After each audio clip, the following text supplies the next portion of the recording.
Harxojnë. Unë jam një nga audituset që auditojnë partit politike.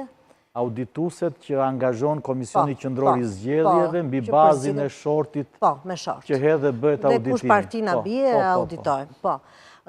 Harxojnë partit, sidomos partit e mëdhaja, konsumojnë shumë para, por tani më pak se sa më përpara, në kuptimin e asaj çfarë duket.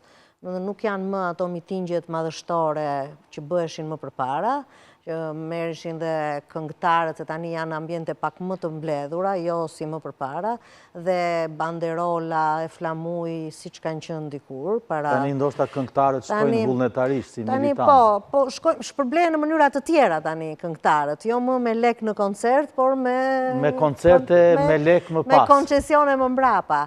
Kështu që, por shpenzojnë tani shumë edhe kandidatët, të cilët më përpara kanë shpenzuar më pak, në fakt më përpara ka qenë partia ajo që udhëhiqte me shpenzime, tani edhe kandidatët... Shpenzojnë më pak se më përpara, do të thotë kanë bërë efekt rregullimet ligjore, apo janë bërë më të kamufluar në shpenzimet e tyre? Në dukje shpenzojnë më pak partit politike. Do me thonë, nuk i kanë ato shpenzimet që dukeshin, që kësa e shikoje një miting e kuptoje që a ishte shumë i shtrenjtë. Që kur vendosnin skelat për skenën, ku do zhvilloje mitingu, e kuptoje që ishte e shtrenjtë, që nga mënyra se si organizoheshin bokset e muzikës e kuptoje. Kryoj një ide. Po, ishte që ideja aty sepse duket një gjë e shtrenjtë dhe një gjë jo e shtrenjtë.